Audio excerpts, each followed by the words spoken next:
Okay.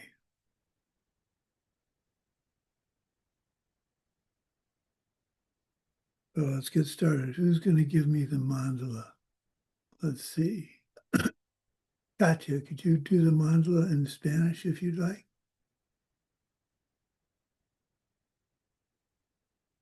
Hi, hello, good morning.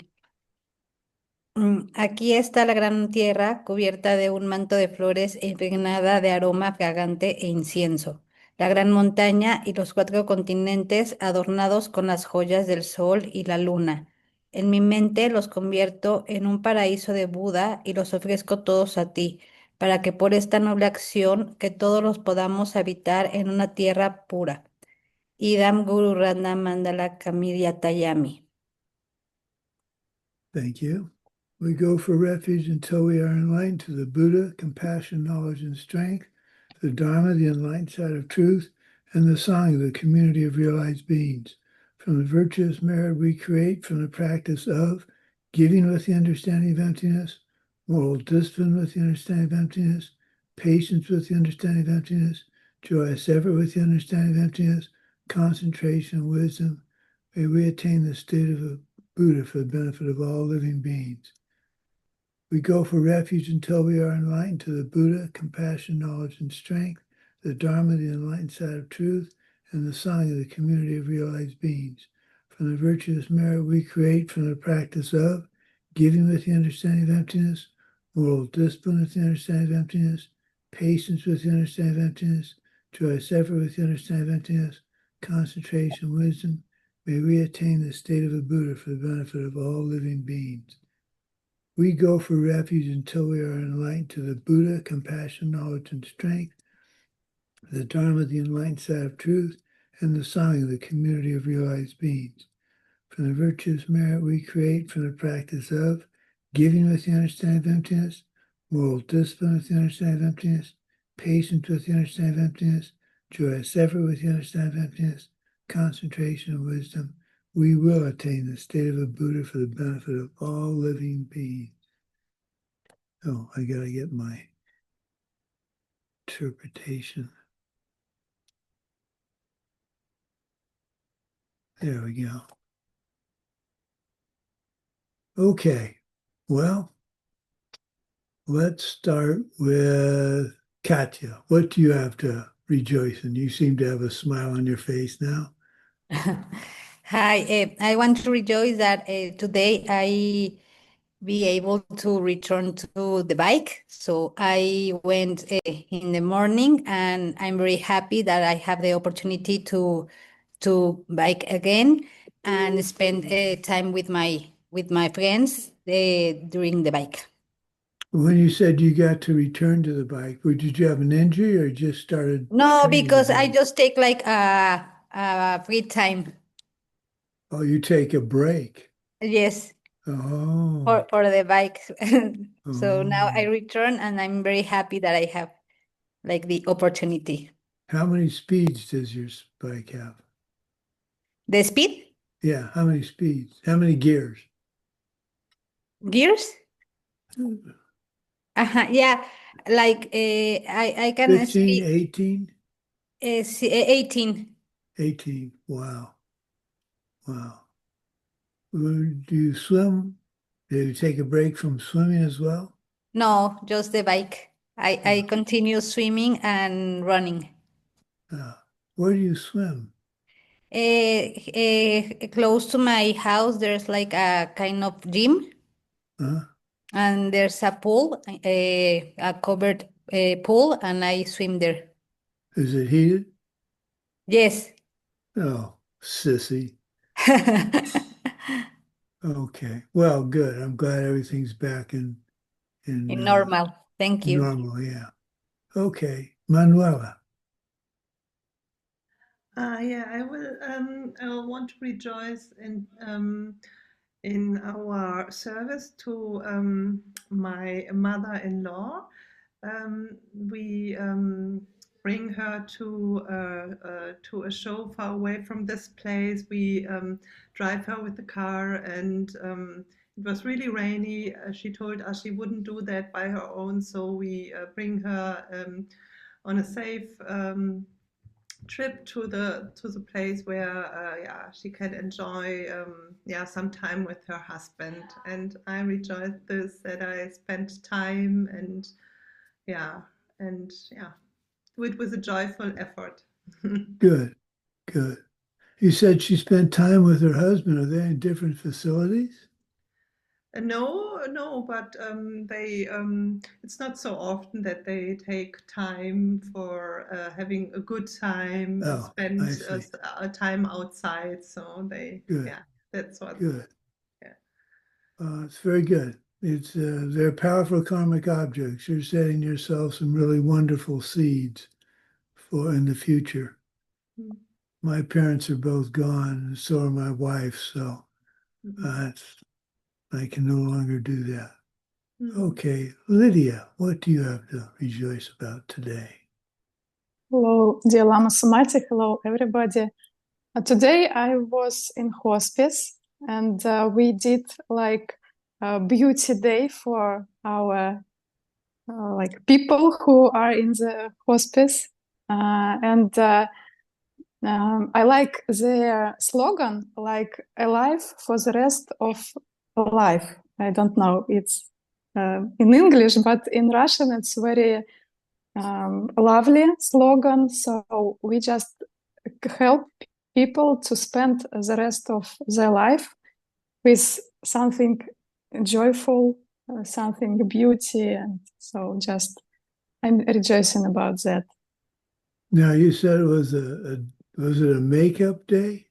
It's like beauty day. We swear a hand cream, for example, for women, or mask for the face, something like that, like care Well, that's days. for the women. What do you do for the men?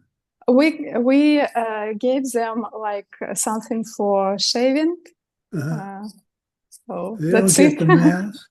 No, Oh, man. they don't want. Oh, did you ask them? I'd take the mask. I think we don't ask. Is it avocado or Avocado, different, different. It's from shop. oh, okay. Okay, Svetlana, what do you have to rejoice in? Yeah, hello, the Venerable Sumati. Hello, everyone. I'd like to rejoice that I went to the doctor and the recipe, the advice that she gave me was helpful for me. And it comes from my past seeds of helping others. And I dedicated that we can also become ultimate doctors, helping other beings reach their happiness. Very good. You feeling okay? Much better. Still need to cure myself, but much better. Thank you. Okay. Well, Daria, what do you have to say? Good morning, Holy Lama. I rejoice. Yesterday, I turned my back off again, and I was in a lot of pain yesterday.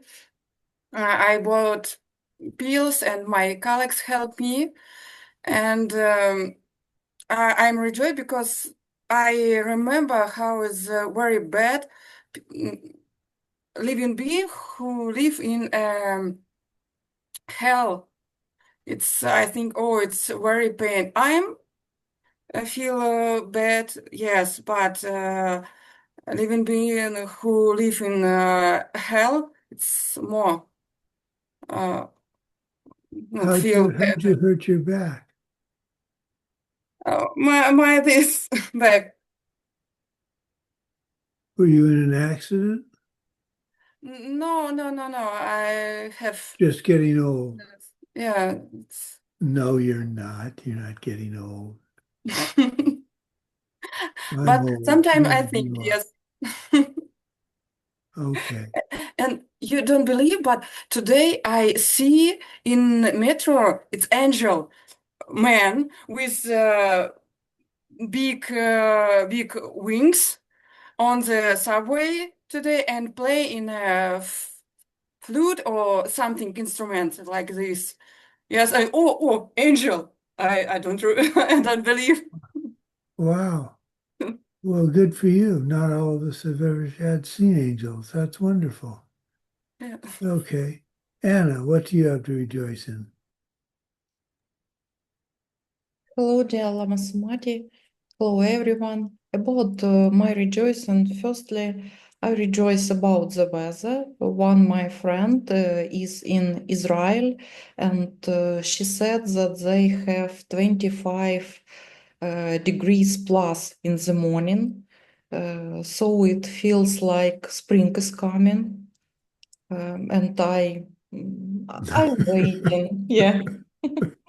Spring, because we have pretty tough winter, so I am waiting a spring in this year. And one more, I translated a class with Christina Kasika about Sanskrit language. She taught Sanskrit today, and I was not prepared because it was unexpected. For me, I don't know why, because I know about what are these classes, but I didn't repeat grammar terms different. So it was difficult, but I translated, I did it, and I need to repeat grammar terms for these classes. Thank you for opportunity. You're welcome. Joyce. Thank you for helping with Sanskrit. Wow, that's way out of my league. Okay, my translator is Julia. Do you have anything you'd like to rejoice in? No. Okay. Did I get everybody except me? Okay, what do I have to rejoice in? Well, we're starting to get excited about our 50th wedding anniversary celebration. We have our guest list we've got about 40 people. We sent out invitations to 85, and 40 have gotten back to us that they can attend. Most of the rest of them couldn't come. It wasn't a matter of whether they wanted to attend or not. So we have 40 incoming of our friends, and 10 are going to be internet. So that leaves 9 that haven't gotten back to me yet. Now we're going to invite the rest of the community because they all use Neighbors Helping Neighbors services. So we should have somewhere around 100, 150 people, perhaps. So that should be nice. I'm spending far too much time trying to figure out the technology on cameras. So I asked Francisco Miranda, who's the tech whiz for all things technical, and he's going to meet with me next week and see if the cameras, I have 2 very cheap cameras and 1 much more expensive one. And before I invest in another expensive one, I'm going to see if my tablet will work because it has a pretty good camera on it. So it should be fun. What else?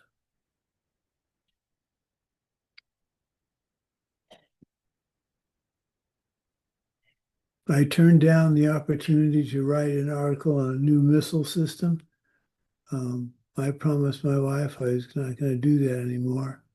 And this opportunity came up, and I said, no, I'm retired from that. So I rejoiced in the fact that I was able to say no and not ask my wife for just 1 more.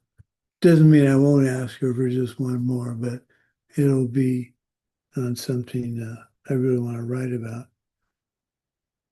I'm thinking of writing a novel, but I need a subject. So I have to figure out, so I got some good titles, but I like coming up with titles. My first book could have been Regulus 1, the Navy's first cruise missile. And I thought, well, that's kind of interesting. But the title I gave it initially was Regulus, The Forgotten Weapon. Now that's something if I saw that in a bookshelf, I'd pick that book up and take a look at it, because someone forgot a weapon system. What happened there? So I like coming up with titles. What else? Oh, I sang a song to my wife that she had not heard from my youth. And that made her, she really starts to laugh when I sing. Most people laugh when I sing, but, oh, I know the other thing that we had a really good time rejoicing in.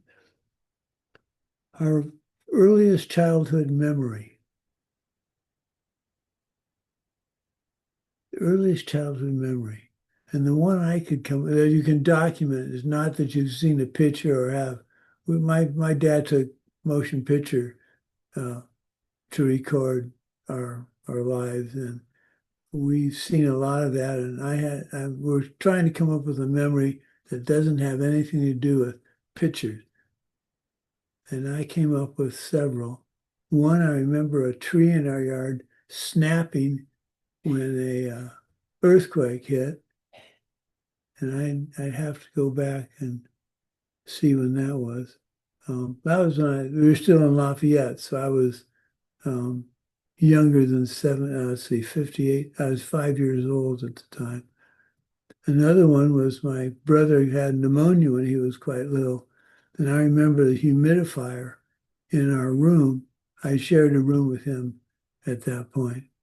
I was like 4 and he was 3, so we didn't know anything. There was a dark green glass humidifier in the room. I remember that very distinctly. So my first memory is probably when I was 4 or 5.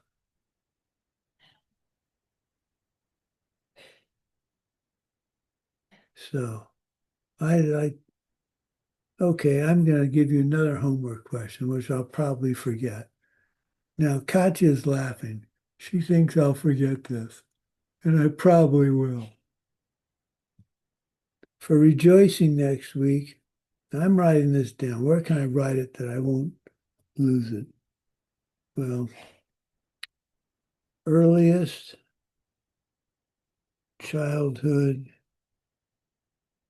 memory. I'm going to write that on the first slide for next week, and I won't forget it. So earliest childhood memory that has nothing to do with a photograph or a video, as far back as you can decide. One of my funniest childhood memories, and this really made my wife laugh. She laughed for quite a while. It was in first grade. We were doing something where all the students in the class had to hold hands.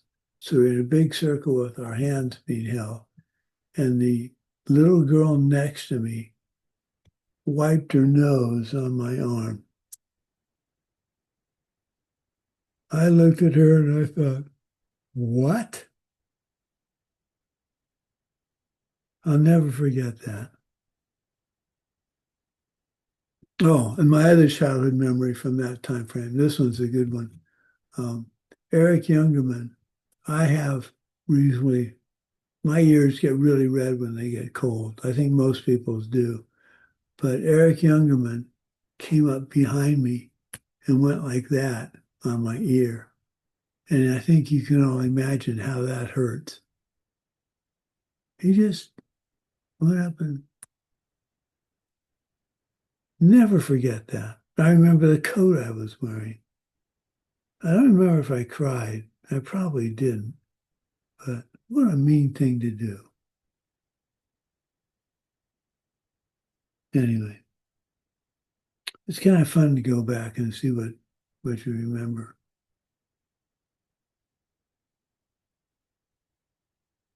Okay. Let's see what else I want to talk about. I think that's it for now. Okay. Perfection of meditation. You all see the slide on the screen, right? Okay.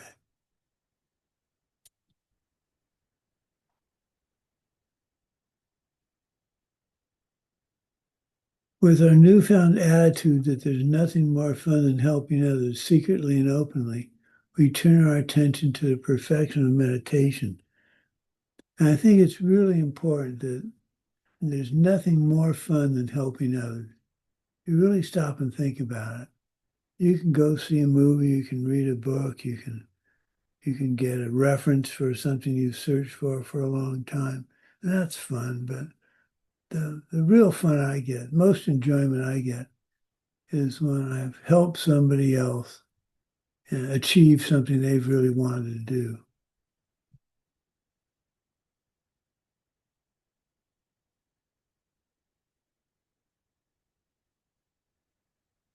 Okay, so contemplation 1. Once you've developed your practice of effort in the way described above, then place your mind in single pointedness.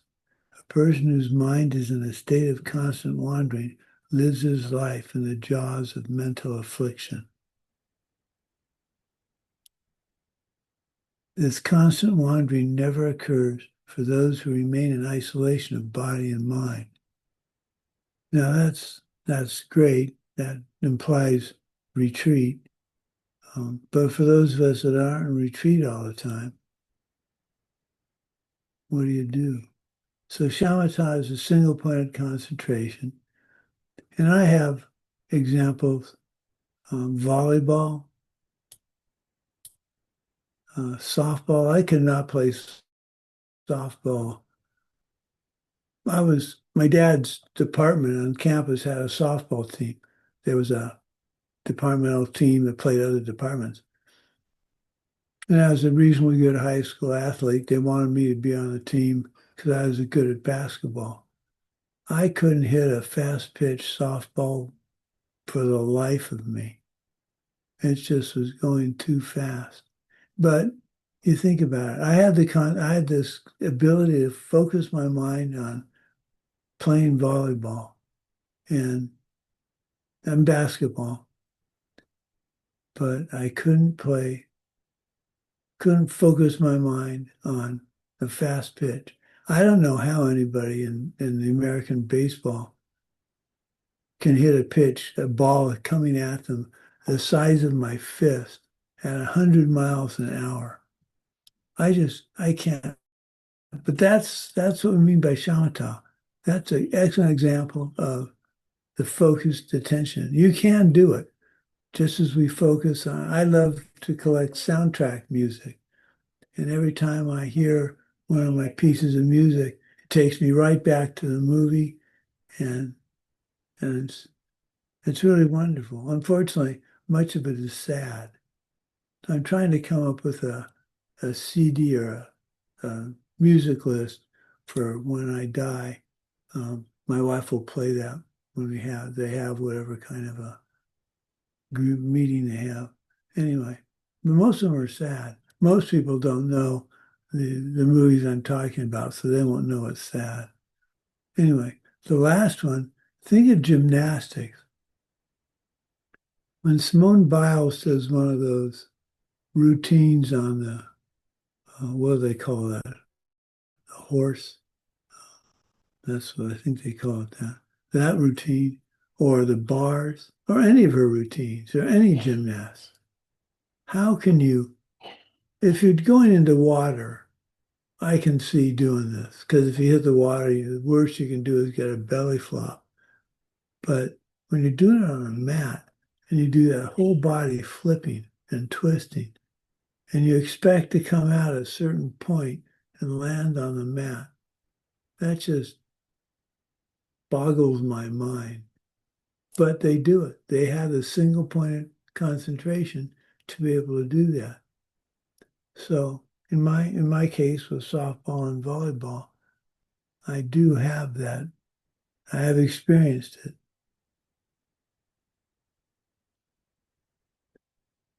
We don't have to be a Buddhist to have this, but we do distinguish between Buddhist concentration and worldly concentration. Master Shantideva is saying that we must develop our ability to have our mind in laser-like focus, and uses a powerful image to explain why. Picture a terrifying monster, mouth wide open, starting to close around your neck. Your entire head is about to be chopped off.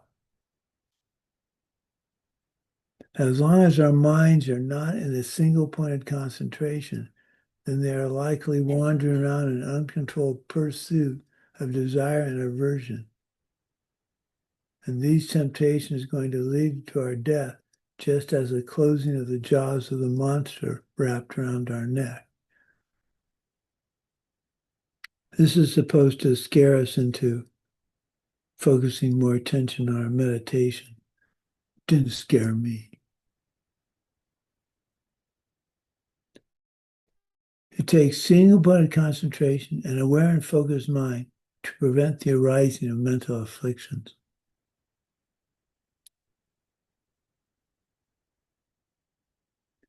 Master Shantideva gives us two kinds of focusing our minds, preventive and demolishing meditation.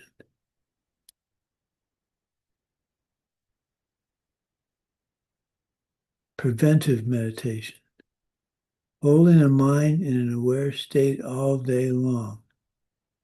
Your vows are one of several tools, make taking vows all that more important.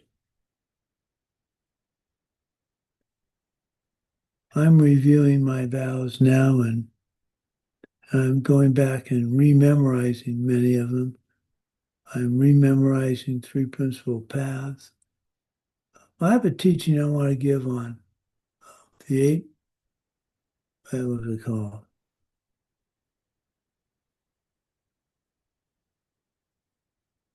The 8 points of mind training. It's one of the first things I memorized. So when I get that written up to present, maybe we can do a class. And that'd just be a weekend class, but it'd be really fun to do. So find yourself refuge commitments. Who now can rattle off the refuge commitments for me? Aha. People need to memorize the refuge commitments. So I go through the day when I have something to memorize. I have it on a card. And sometimes I keep several cards around the house. And like I'll be cooking and I'll pick one of the cards up and see if I can make any progress on memorizing a particular thing. I have great comfort in being able to recall a particularly salient phrase from the source of all my good or three principal paths or the Heart Sutra.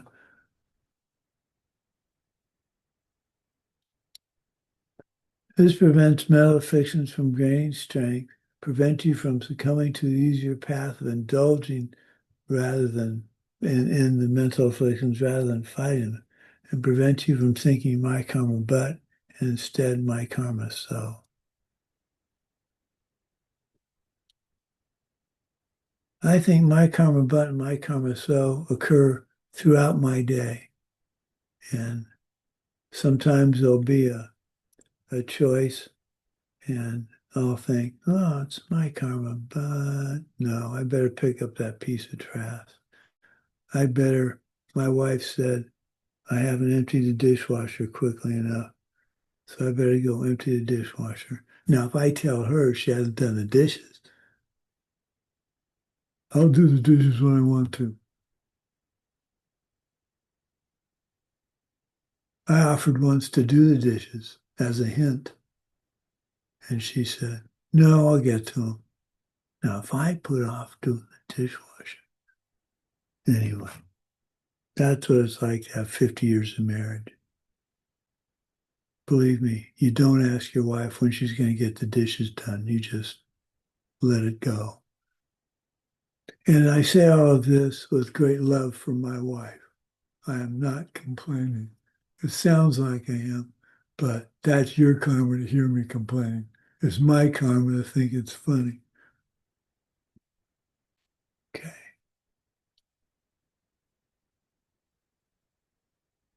If you listen carefully to this chapter's discussion, Master Shantideva never actually talks about meditative session as much in doing this all day long. I've mentioned before, a teacher of mine. I haven't seen Salim Lee in a long time, but Salim Lee said he was so tired of people saying, I got my practice done this morning. He said, your practice is all day, 24/7. You don't just sit on now you got your meditation done, okay, but your practice is all day. He talks about the second meditative mind state, which has a different function, training us to maintain the meditative equipoise we learn on our cushion. Preventive meditations continue. Remember to look for and destroy agitation, distracted to lots of thoughts, attention to desire and aversion. So that would be sitting on your cushion and thinking, oh, what am I going to have for breakfast? Or what time is it? I need to do this. I need to do that. For me now, it's how am I going to get this video production working at our 50th anniversary? And dullness, dull mind, like after a heavy meal or not enough sleep. For the most part, I can get by on 2 or 3 hours of sleep and not fall asleep during the day, for the most part.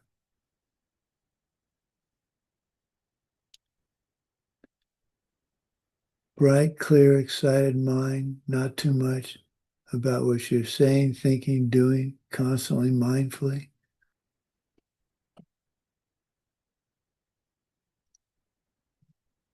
I really enjoyed writing my books. I rarely, if ever, had any writer's block. I really enjoyed that. I didn't realize how much time it took of my day and my thinking. Now that I'm not, it's like, what am I going to do? So I need to come up with a new project.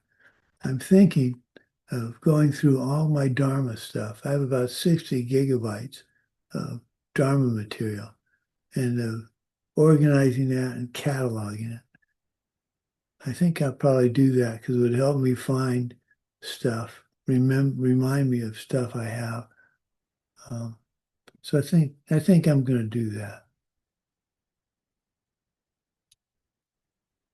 Pat yourself on the back. You have those moments. Now the trick is to string them together into a constant awareness and focus.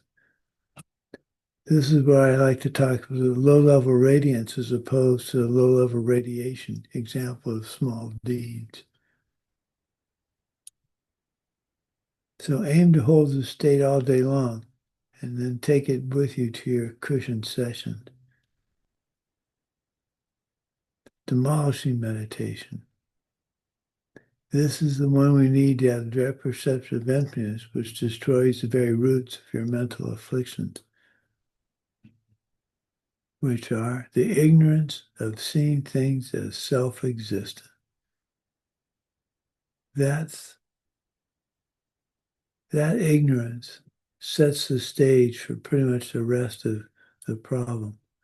Preventive meditation sets the stage by stopping mental affliction for the demolishing meditation. Why not just skip to demolishing meditation? Just like it takes time for a saguaro cactus out here to die. So it take time for your mind to settle down once you really try focusing on destroying your mental affliction. I don't know how many of you know what a saguaro cactus is. It's those big, tall, columnar cactus we have in Arizona. And after a bad freeze, it'll take several years for them to die. And you forget that there's a bad freeze, and 5 years later, they're starting to die. And why are they dying? It's perfectly nice weather. Well, they got frozen before. And man, do they smell when they rot. Ooh, boy. It's really awful. So how do we destroy mental afflictions? People are unable to give up the world because of their attachment, craving for material gain and the like. Now that's an interesting thing. Think about how does material gain fit into your life? I've been wrestling with this for a while. I like computers. I have nice computer stuff, but I don't buy new computer stuff every time it comes out. I don't have a smartwatch. I don't want a smartwatch, but a material gain would say I should have a smartwatch. I should have the fanciest phone. Our phone costs $150. I know people, I hope none of you, that have $1,200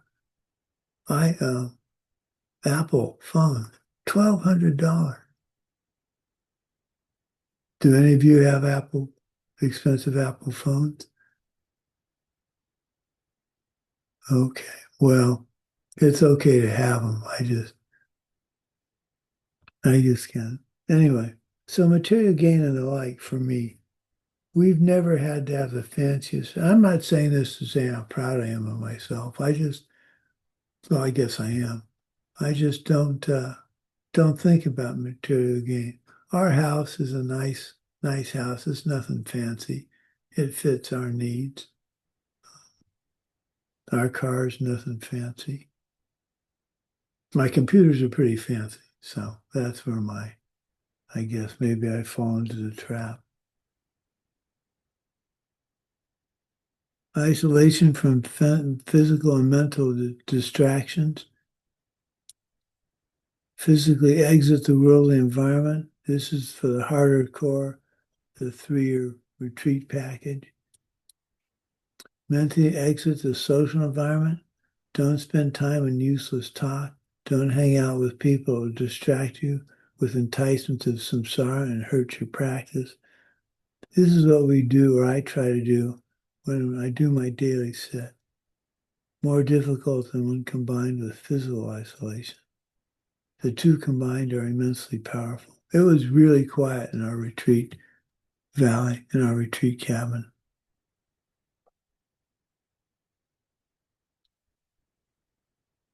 Where do the distractions come from?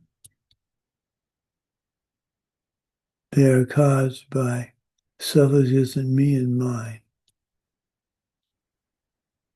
In and outer distractions destroy our ability to concentrate and thus our ability to meditate. Sadly, from a worldly perspective, this is attachment to our friends, our things, all reflections of what we ignorantly believe to the manifestations of me.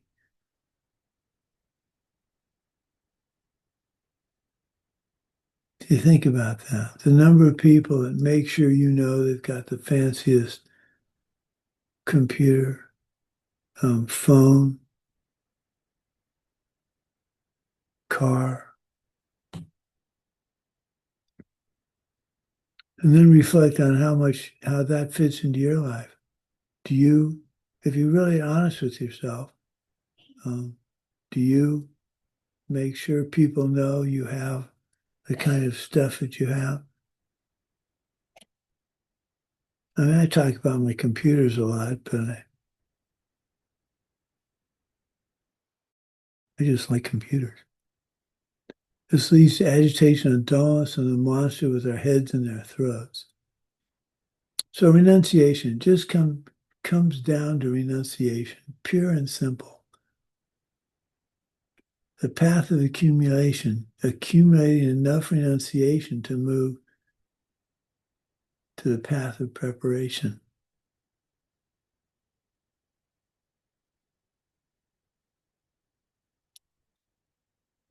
We cannot achieve this isolation until we can release our minds from attachment to all those other objects: food, sex, movies, family, projects, our concept of what makes up ourself. I don't dwell upon my health maybe as much as I should. I have reasonably high cholesterol. Well, not high, but higher than my wife would like it to be. My dad had a cholesterol of 220 and died from complications from prostate cancer. So I'm not particularly worried about dying from cholesterol. Well, this is my take on life. Well, one of my takes on life. I enjoy foods that in theory I'm not supposed to eat as much as I enjoy cheese. I really like mayonnaise. I mean, I really like mayonnaise. I think I'll go get some mayonnaise. No, I'm kidding. I'm supposed to watch how much of it I eat. Well, and I do. I don't go to excess as much as I used to, but I believe in quality of life. And if I can't eat cheese and mayonnaise and stuff like that, my quality of life goes down the toilet pretty quickly. So moderation is the key, but I'm not giving up cheese and mayonnaise. I gave up meat. That wasn't as hard as I thought it was going to be. I remember one day I was preparing, my wife became a vegetarian about 6 months before I did. And I would prepare a meal and put a little bit of turkey, ham, or chicken or something in my meal. And then one day I just said, I don't need this. I don't have to be supporting the killing of animals. So I stopped. She didn't browbeat me into it. I just decided it was time to honor her and the teachings. I don't actually think there's anywhere in the Buddhist vows that it says you can't eat meat. You can't support the killing of other animals. So that basically says you can't eat meat. But that would be something to look up. Where does it talk about being vegetarian or vegan? I tried being vegan for about a day, and I decided that wasn't worth it.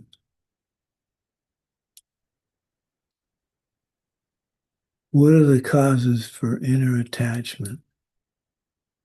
You see yourself as self-existent, out here on my own, independent of any other factor.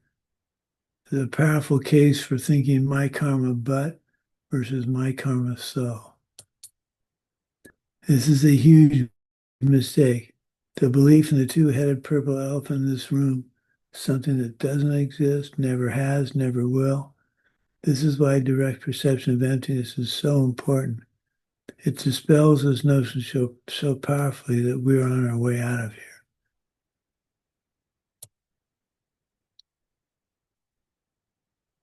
So, do I exist? Yes, I'm up here teaching. Does a self-existent Sumati exist? To do so, I would have to be the opposite of these four synonyms. Four qualities that must go together. There's never an instance where you can have one of these four qualities without the other three being present.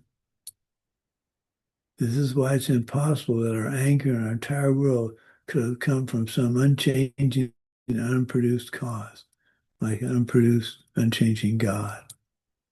A functioning thing, a thing which does something. I am a functioning thing. I'm moving my hands.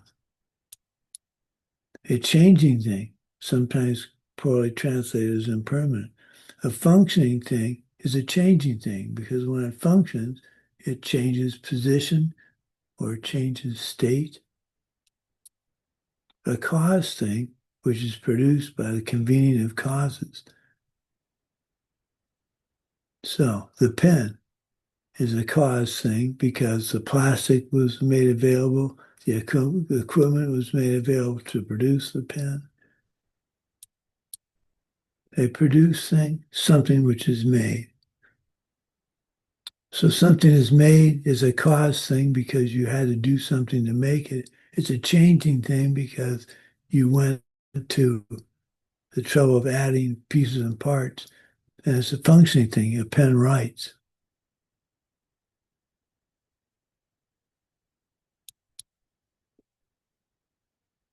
This is the single biggest obstacle in meditation, the self-existent problem. Outer obstacles, meditation, attachment to material wealth, the opinions of others, 8 worldly thoughts. Anybody here knock off the 8 worldly thoughts? I can't. Happy if I get something, unhappy when I don't. Think about that. How unhappy, now that you're studying Buddhist philosophy, how unhappy do you get?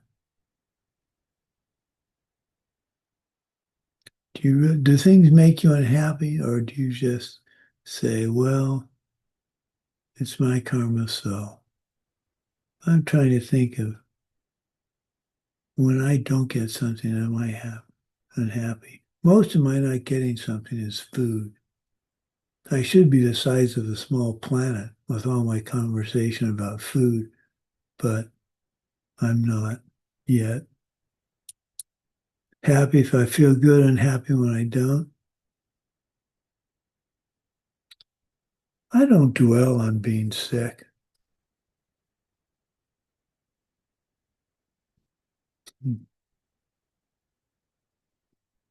Happy if I'm well known and happy if I'm not. I'm embarrassed by being known for my books. I don't know why I'm embarrassed about it, but I am. Happy if praised, unhappy if not. I've had so much praise pass over my head to other people at Diamond Mountain as a test of my arrogance and jealousy that I appreciate when I get praised. Deep retreat meditation is a tool to destroy self-existent me and mine problem. Here you can cultivate the lack of self-existence. If you've never done one, it is doubtful that you will ever reach an understanding of the lack of me or mine. A 5-week Leirung, a 3-year retreat. These are the tools. A week retreat is wonderful. A month is better. But it really depends on your discipline going into that retreat. So if any of you are thinking of doing a week retreat or longer and want some help figuring out how to do it, let me know. Should you get rid of everything and become a hermit, or perhaps even worse, come to DM and expect others to take care of you? Believe it or not, that happened. People came to Diamond Mountain and expected to be taken care of. Now, it's not that we turned them away, but they had to do something in order to get the free food.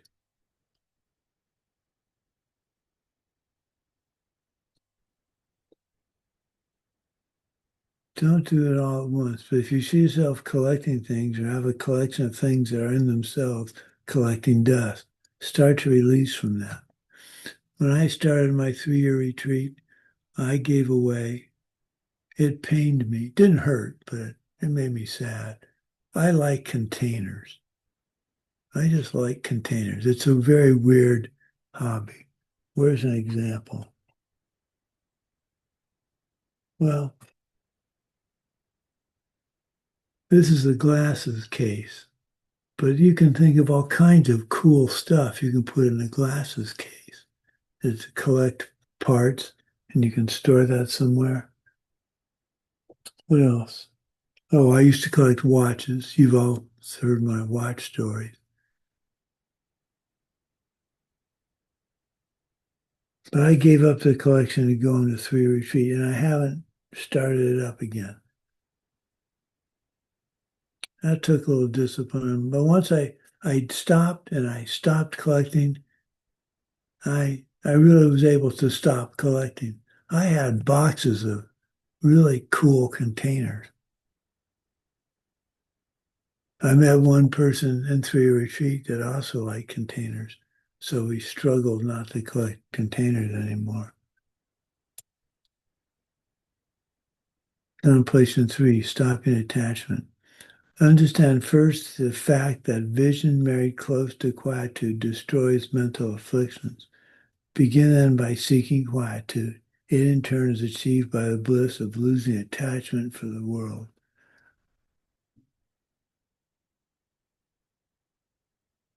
So get into your retreat. Ease into it. Now see, a 1-day retreat, that's not a retreat. That's contemplation. A 1-week retreat, better, but I would say a month is the minimum because it takes you 3 or 4 days to get your mind out of samsara and your responsibilities. So if you're doing a week, and you started on Saturday, by Tuesday or Wednesday, you're detached, but you're halfway through, and now your mind's thinking about what you're going to do when you get out. I can say during 3-year retreat, I did not count the days remaining. That wasn't important to me. I mean, I knew what date it was, but I didn't count on the days remaining. So I'd say if you're going to do a retreat, 2 weeks would be the minimum to get 3 or 4 days of real focus and concentration. Ideally, have someone support you so you don't have to worry about cooking. The trouble for me with that is I then have expectation of what they're going to send me. So I prefer to do my cooking. Not that I'm worried they're going to send me something I don't want to eat, but my wife, when we did our retreats at Diamond Mountain, and we had to do it in our house, my wife would do the cooking. And I never knew what I was going to get. Her idea of what's healthy for me and my idea of what's healthy for us is 2 different things. She's a great cook with stew and soups.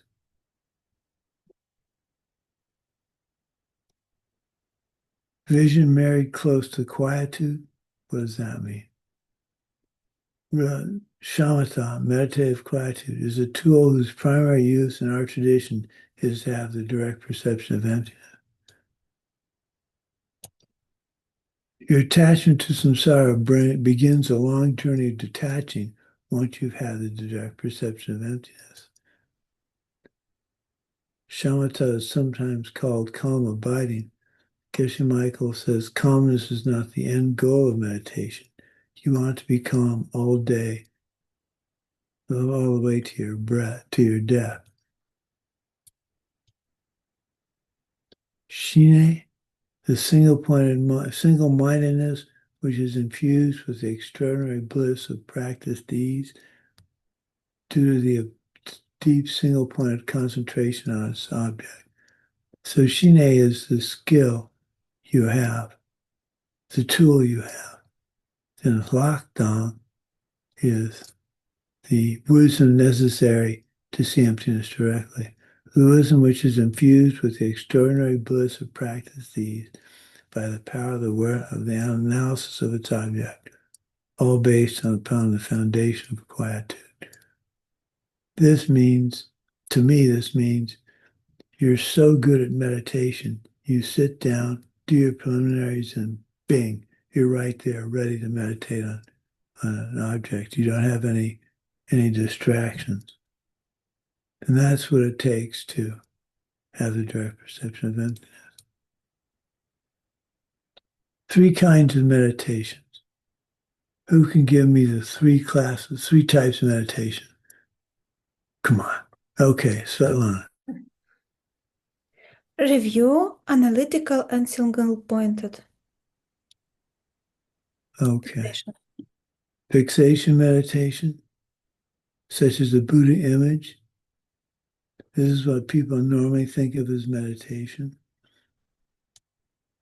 Review meditation, going along certain stages of an outline with one point in mind, so you know them backwards and forwards. That's when I memorize something. One of the tricks I use is I memorize a phrase and I say it backwards. and forwards and go on to the next phrase. When I could still write, my trick for memorizing was writing it down because my mind could play back what I was writing.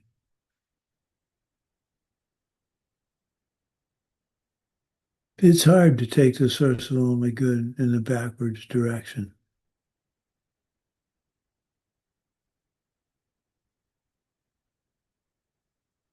Whoops, what happened there? Well, that's new.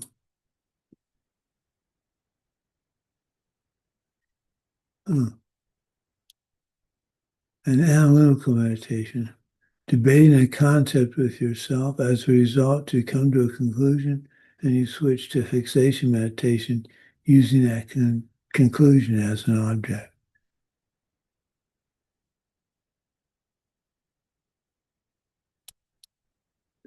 Any of these can be done as shamatha meditation with single-pointed concentration.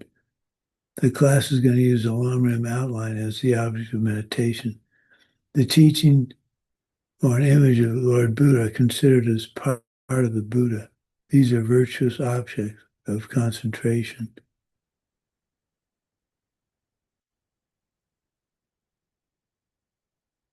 Four-step meditation of Kedrib Jays were used in the Heart Sutra meditation module. See the room as a child would see it, full of cool stuff to go play with. Look at the room and then remove all self-existent objects. None go away, because we know nothing self-existent. Look at the room as dependently originating. Look at the room and take away all the things that are dependently originating. Nothing's left in the room. That is one of many emptiness meditations. It's pretty easy to do, it seems, but when you stop and think about it, it's a little bit harder than it seems. Xinjiang. Agility that comes from practicing over and over like an athlete, setting your mind and body in meditation, and you go into automatic command over focus, stillness of body, and no distraction. Xinjiang leads to an extraordinarily good feeling. We have a Bodhisattva now against getting attached to this feeling. It is not our goal. When you reach the point where you can get to the first Samten level of the form realm, which is where you see emptiness directly, if you continue practicing diligently, you can get into much really peaceful states, but that's not the goal. Samten is a form realm meditation. This is a specific level of meditation you must be in order to perceive emptiness directly. It's the first level of the form realm. You lose attraction to an awareness of gross physical objects like food, sex, music. You withdraw from all sense awareness in this meditation. Getting to this state requires 1 or 2 hours of deep meditation every day. This should be your life's biggest goal. Form realm is a pleasurable realm which is created by our karmic imprints of spending lots of time in meditation and at this deep state. The form realm itself is not our goal. In it, you are too involved in this good feeling to practice the Dharma.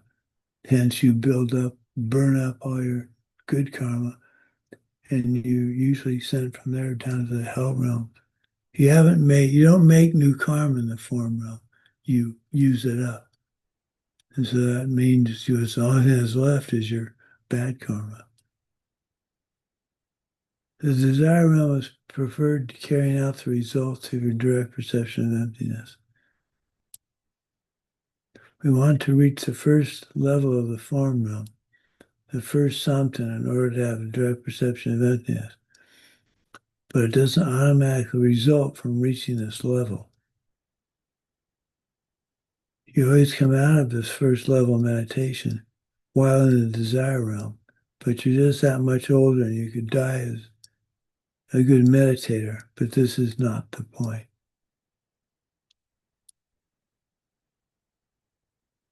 There are 5 obstacles to reaching this level of meditation, and we're breaking a Bodhisattva vow for not fighting these obstacles all day long. 5 obstacles. Nagarjuna mentioned in his letter to a friend 5 obstacles of meditation that must be avoided during the course of your daily life in order to be able to meditate later with good concentration on your cushion. You must keep your mind sharp, alert throughout the day, all the time. This will allow you to go into deep meditation when you sit down. So, first, restless desire. Attraction to thinking about the day's activities and sentimental daydreaming. I refer to this as my monkey mind, just flitting between things. Feelings of malice and anger. I don't have malice toward anyone. I'd have to say I don't think I have anger. I have sadness when I think of President Trump and all the shenanigans he's pulling. Dullness of body and mind and drowsiness from too little sleep. Attraction to objects of senses such as food, music, sex, etc. Destructive doubts. Lazily ignoring the teachings, being wimpy about your practice. Doubt is not necessarily bad, but rejection through doubt is terrible. Attack these obstacles, review your vows against them, and do the 4 powers.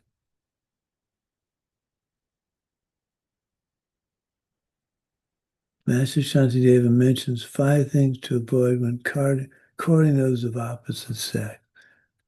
This is a major distraction. So here are 5 things you shouldn't do.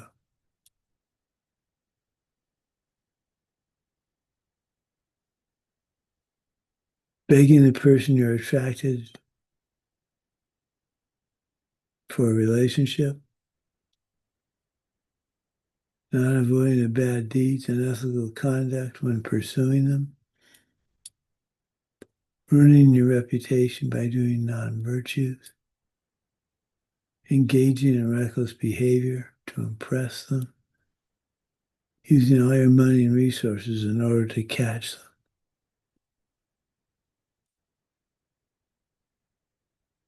Attitude.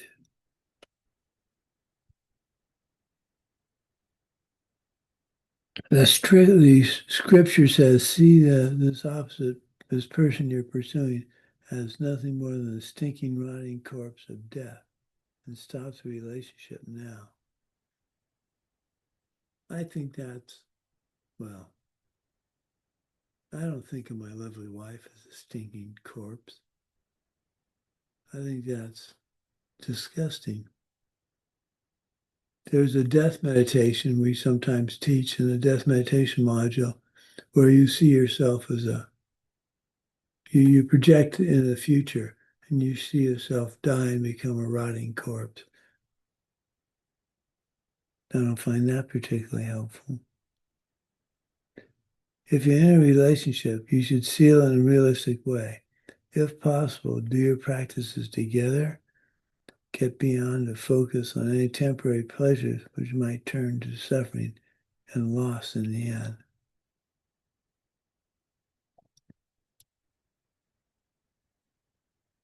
So that's it for today. Another relatively short day. Okay. Earliest childhood memory. See, I haven't forgotten.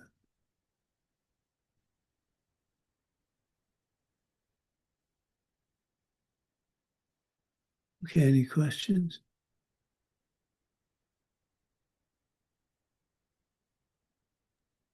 Lama, I have a question about Okay.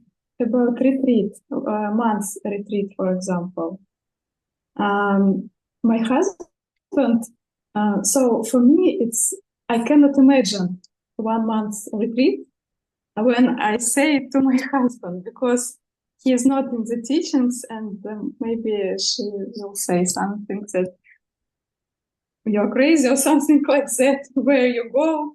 So which seats I should plan for 1 month retreat? And my husband say yes. Wow.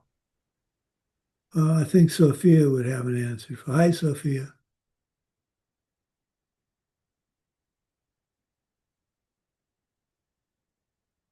Okay. How to get, well, let's see, what would the karma be?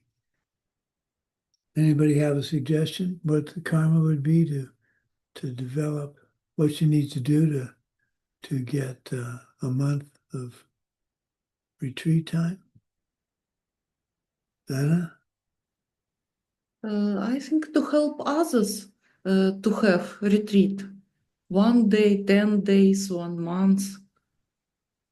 Support Yeah. others in their retreats and plan a retreat for yourself.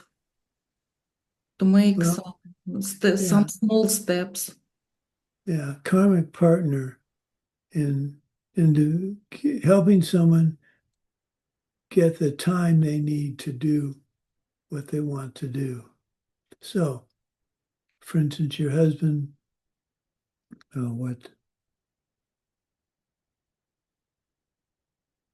I can't think of something for your husband. Maybe also help somebody to get what they want. It's maybe a Right. but Right. Well, yeah, no, that's good, Anna. I've often talked about not looking for the direct correlation, which is what I was trying to do. But you're right. Help your daughter get something she wants. Help him get something he wants. They're both very powerful karmic objects. Your parents, karmic partner, help her get what she needs. And it doesn't have to be time for meditation. It has to be something that's very important to them. And then dedicate it. Make sure to dedicate it. Because there's all that karma that slips through our fingers if we don't dedicate. Now that would mean making sure your husband, does your husband know how to cook? Ah, okay. No. So you'll need to, that's one of the first things you're going to need to do is help him learn how to cook. Or teach Sophia how to cook for you. Because you're going to need someone to cook for you in retreat.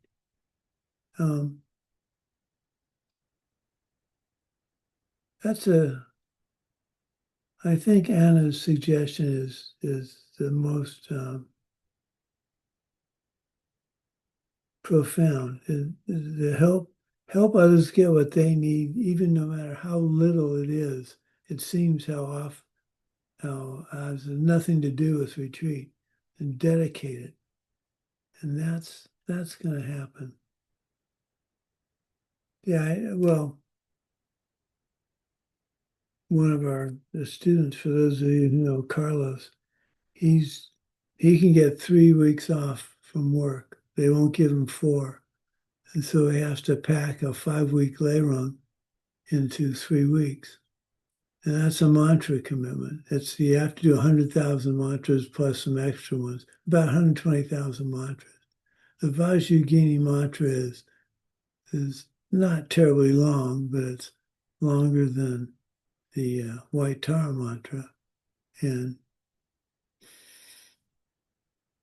so he helps his wife when she wants to do retreats. He makes sure he doesn't impede that.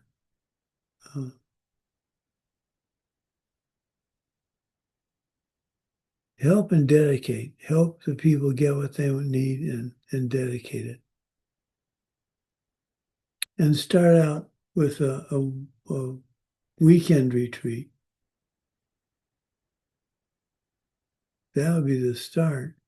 And and see how you like it. To go into a 1 month retreat, having done no retreats, I don't want to say pointless. That's too much. But if you don't know the problems that come up in a 1 week retreat, you're going to find all kinds of problems in a 1 month retreat.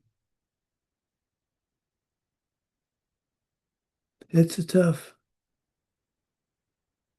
But if you want to make progress on the path, this is one of those tough things you have to make a decision on and do.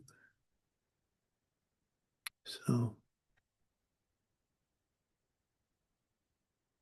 keep trying, keep dedicating.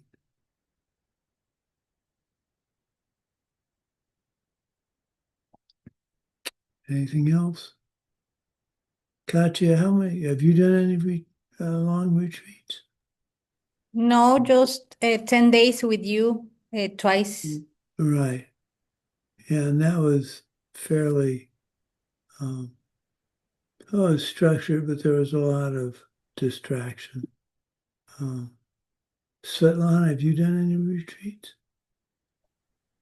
Group retreats with under your guidance, and at home the longest one was 5 days plus some time as more at home, like by myself.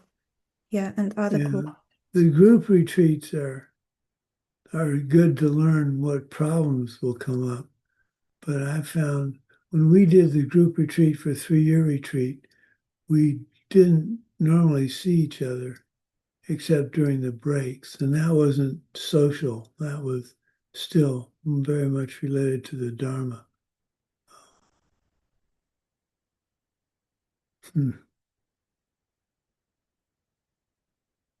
Yeah, I really think you want to do a 1 month retreat.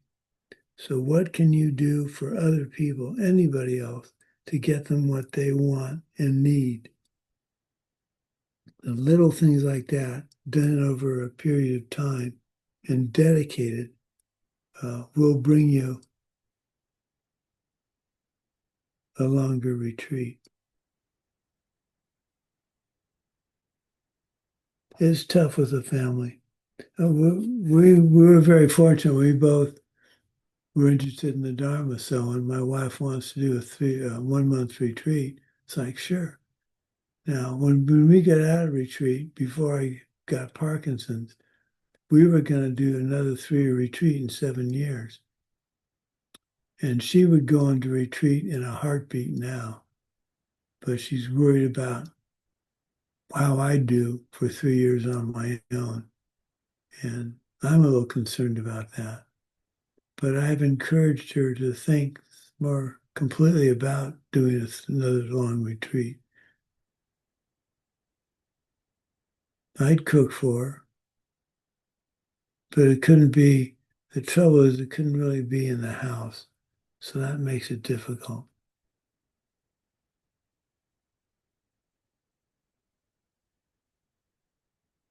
But that's a good thing for me to try and help her figure out. Or another 1 month retreat. She's done 1 month retreats. I don't think she's done a month retreat once I got Parkinson's.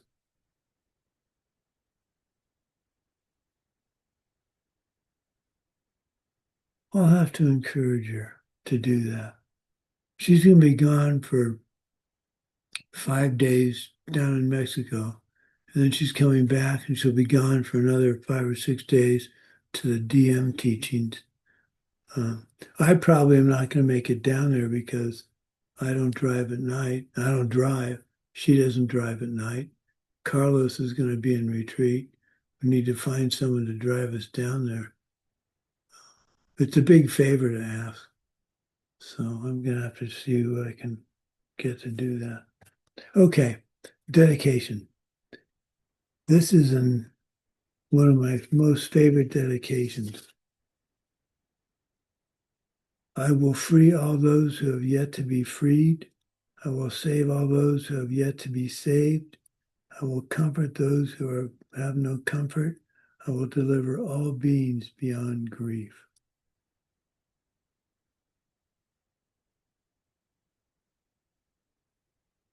That's a different way to sum up the Bodhisattva way of life. The Chizan Kapala and the golden harvest of attainment. Okay, we'll see you on Monday. And Svetlana, I'll get you both classes by the end of today or certainly tomorrow, so they can be translated. Okay. Happy Valentine's Day. I love you all. Consider this to be my Valentine's to you. Go have a piece of cake or have I told you the Valentine's Day story with my wife? Oh, you get to hear this.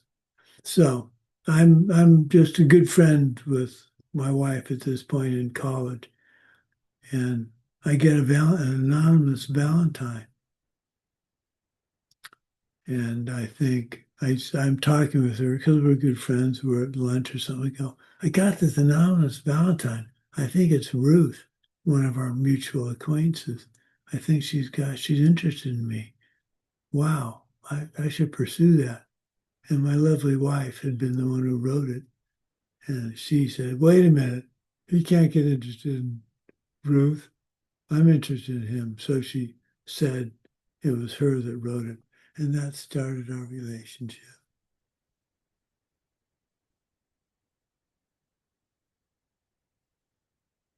I remember I kept that Valentine for a long time. I'll have to look, and I have a folder of things like that. I should look and see if I still have that.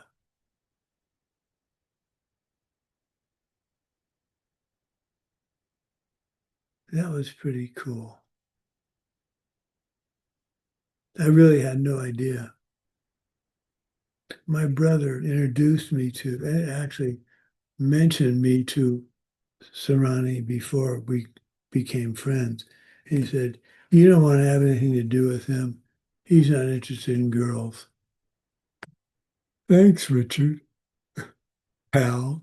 He was at college, at the same college with me. He had hoped by going down to Riverside that he would get away from all the family, and I would transfer to Riverside, not thinking it would bug him. He was pretty upset with me. I saw him occasionally, but yeah, he said he's not interested in girls. Thanks, Richard. And look what happened. That's how karma ripens. Okay, don't forget, earliest childhood memory. You can have more than one.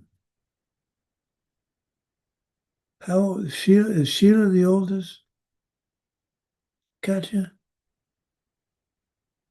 Do you have brothers? Just Oh, Sheila? just Sheila and me. Huh.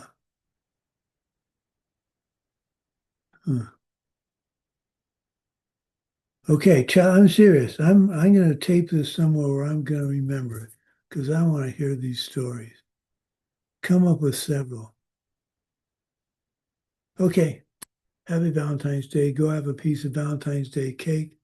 What am I going to do for Valentine's Day? Huh. I don't know. I've done just about everything you can think of over 50 years. Maybe I'll make her breakfast in bed. Maybe I'll do that.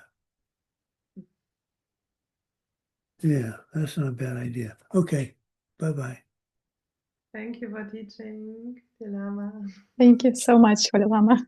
Goodbye. You're welcome. Hello, Lama Sumati. Bye, Sophia. Bye bye.